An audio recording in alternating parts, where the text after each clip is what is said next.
열왕기하 이제 1장을 시작하면서 선지자 엘리야의 마지막 사역에 대해서 우리는 볼 수가 있습니다. 북이스라엘 왕 아합의 아들 아하시야 왕 때 있었습니다. 그 아버지 아합이 죽었어요. 가장 악명 높은 북이스라엘의 왕이었죠. 아합과 그 아내 이세벨이 가장 악명 높았는데 그들이 죽고 이제 아하시야가 대신하여 왕이 되어서 2년밖에 다스리지 못했습니다. 하나님 앞에서 악한 왕들이 뭐 100%다 그런 것은 아니지만 이렇게 짧게 단명하는 경우가 많습니다. 아버지가 아합이라면 그 아들은 어땠을까요? 그 아들도 똑같은 거죠. 부전자전이라는 말이 있습니다. 아들이 아버지를 닮는 거예요. 신앙은 사실은 대물림이라고 볼 수가 있습니다. 부모가 좋은 신앙을 가지고 있으면은 자기 자녀들도 나도 모르게 좋은 신앙을 가지게 돼요. 부모가 나쁜 신앙을 가지게 되면 나쁜 신앙을 물려받습니다. 나쁜 신앙이라는 건 무엇인가? 아합과 같은 신앙이죠. 하나님을 분명히 알면서도 온갖 우상을 숭배하는 것입니다. 차라리 하나님을 알지 못한다면 모를까? 하나님을 알면서도 우상에게 가서 절하고 바알과 아세라 신을 섬기고 하나님 앞에 죄악을 행하는 겁니다. 교회를 다니면서도 무당을 찾아가고 신점을 보고 사주팔자를 믿고 토정비결 운세 이게 그냥 오늘의 운세라든지 그런 거라도 자꾸 그런 것을 바라보는 사람이 있어요. 좋은 신앙일까요? 나쁜 신앙일까요? 나쁜 신앙이라고 할 수 있을 겁니다. 오늘 아합의 아들 아하시야 때 이스라엘은 이제 두 가지 어려움을 겪는데 1절에 보면은 모압이 이스라엘에게 반란을 일으켰다. 정치적으로 위기를 겪었다는 거고요. 둘째는 이 아하시야 왕이 집안에서 사고를 당했다는 거예요. 집안에서. 우리가 보통 집안은 안전하잖아요. 그런데 집 바깥에 나가서 차를 타고 가다가 교통사고를 당하기도 하고 운이 없으면 어떤 바깥에서 사고를 당하는데 집 안에서 사고가 난 겁니다. 아하시야 왕은 사마리아에 있는 그의 다락 난간에서 떨어졌다는 거예요. 그 궁전 아주 높은 건물이었겠죠. 거기에 난간에서 발을 헛디뎠든지 해서 떨어진 거예요. 높은 데서. 크게 다친 것 같습니다.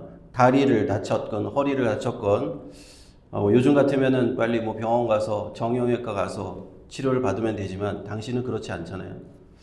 치료를 쉽게 받을 수 없는 상황인데 그때 아하시야가 무엇을 하는지 가만히 보면은 자기 신하를 보냅니다. 보내서 에그론에 있는 바알세붑에게 그 병이 낫겠냐고 물어보라고 합니다.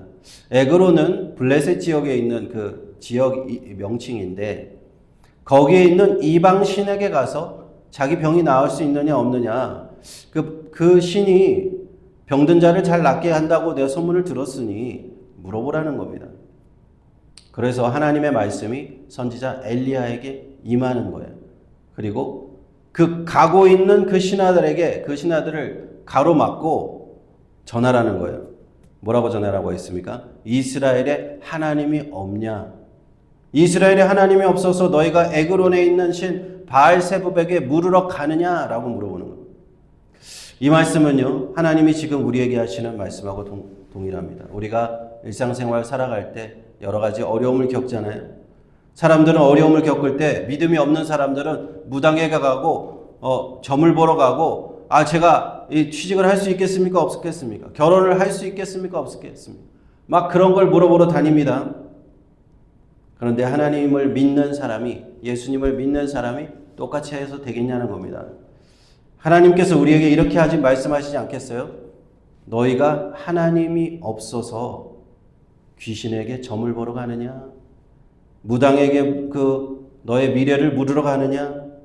하나님 그렇게 말씀하시지 않겠습니까?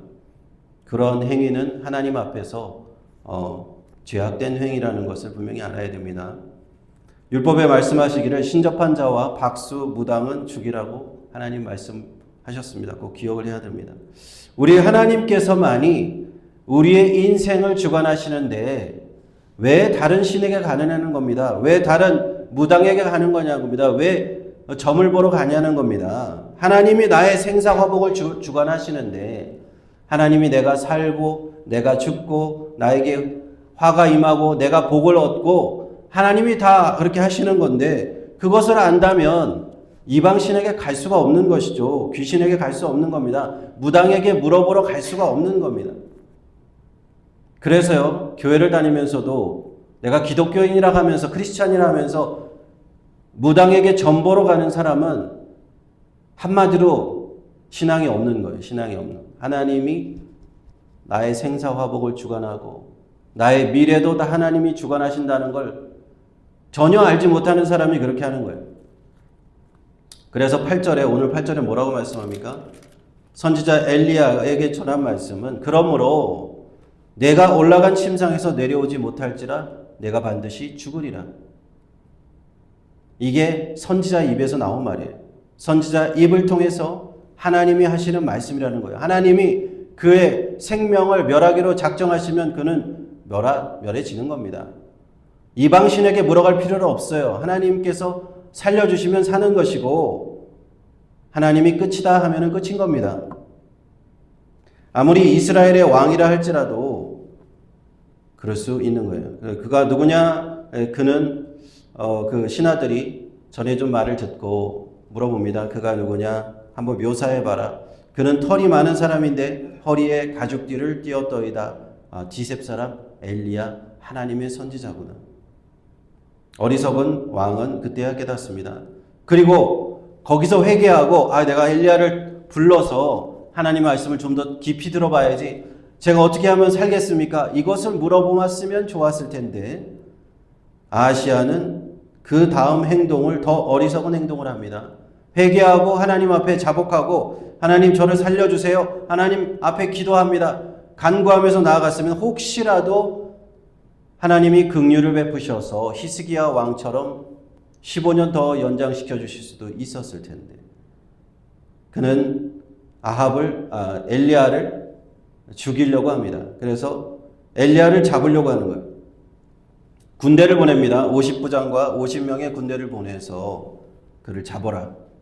그러나 엘리야는 불을 내리게 해서 첫 번째 군대를 멸하고 또 두 번째 군대 50명을 또 멸합니다. 세 번째로 당도한 50부장이 앞서 일어난 일을 다 알고 두려움에 떨어 엘리야 앞에 무릎을 꿇고 절하면서 저희들을 살려달라고 기도한 거죠. 살려달라고 간청합니다. 나의 생명과 이 종의 50인의 생명을 귀하게 보십시오. 선지자에게 간구한 것은 하나님께 들리는 것이죠. 하나님께서 거기 그들의 간구를 응답하십니다.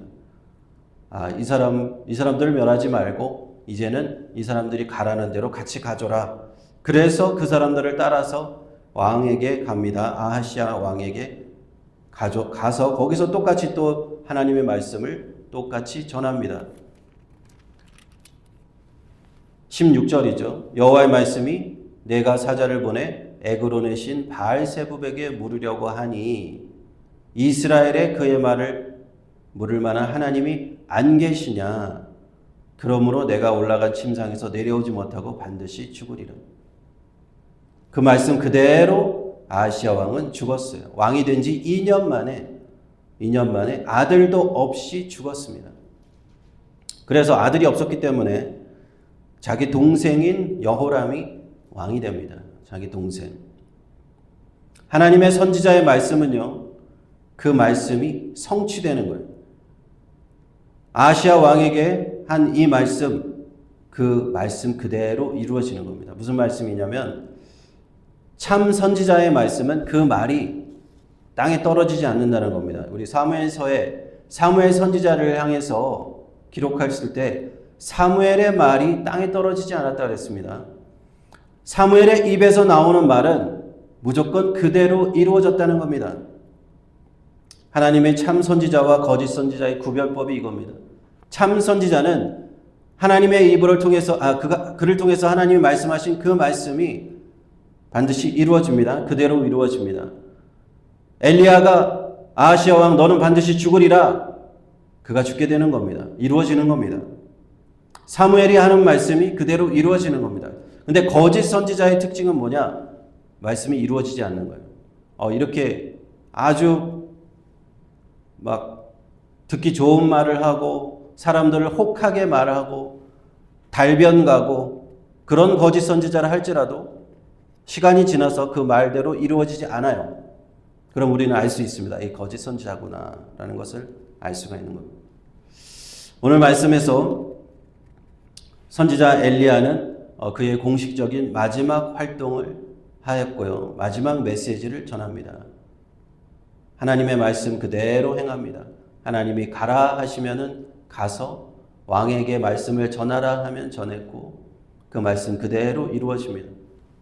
이스라엘은 하나님께서 다윗을 들어서 왕을 세우시고 그 다음에 솔로몬을 통해서 엄청난 축복을 주셨는데도 불구하고 그 후대로부터는 여로보암 때부터는 북이스라엘과 남유다로 갈라지면서 하나님 보시기에 악한 길을 걷기 시작했었어요. 우상을 숭배했습니다. 이방신을 섬겼습니다. 바알과 아세라신을 섬겼습니다. 거기에 정점을 이뤘던 사람들이 아합과 이세벨이에요. 이제 그 아들이 왕이 된 겁니다. 아하시아가 왕이 된 겁니다. 하나님께서는 계속 선지자들을 보내십니다. 엘리야를 보내십니다. 그렇고 계속 그 바알 신앙, 우상 숭배를 끝내라. 하나님은 계속 그 말씀을 선지자를 통해서 전해주셨습니다. 로마서 말씀처럼 사람들은요, 이 죄인들은 돌이나 나무나 금이나 은이나 이 우상으로 하나님을 자꾸만 바꿔버렸어요. 죄인된 인간은 실패합니다. 이렇게. 이스라엘의 실패는 이런 것이었어요. 그런데 하나님께서는 이스라엘 백성을 포기하지 않으십니다. 이스라엘 백성 다 버리고 이제는 내가 저들을 다 버리겠다 하지 않으시고 하나님이 포기하지 않으시는 거 어떻게 할 수 있느냐? 계속 선지자를 계속 보내시는 거예요. 엘리야를 보냈습니다. 이제 엘리야의 시대가 오늘로서 끝났어요. 이제 열왕기하 1장에서 끝났는데 그를 이어서 후계자 엘리사를 보내십니다. 이제 우리 다음 2장부터 엘리사의 등장을 보게 될 겁니다. 하나님은 지속적으로 그의 백성을 포기하지 않으시고 나에게 돌아오라, 나에게 돌아오라. 헛된 우상을 버리고 헛된 세상신을 버리고 헛된 너의 욕심을 버리고 하나님 앞에 돌아오라 말씀하십니다. 이것이 오늘날 우리가 들어야 될 말씀이고요. 우상을 버리고 예수를 믿는다 하면서 하나님을 믿는다 하면서도 내가 세상에 하나님의 음성이 아닌 다른 것에 자꾸 귀를 기울이고 아시아 왕처럼 옆 나라에 가서 블레셋에 가서 거기에 있는 신한테 한번 물어봐라. 예수 믿는다고 하면서 무당 찾아가서 한번 물어보자. 이런 것을 하지 말아야 된다는 겁니다. 하나님 앞에서 그런 것을 조심하고 우리가 믿음을 굳건히 지켜나가야 될 줄로 믿습니다.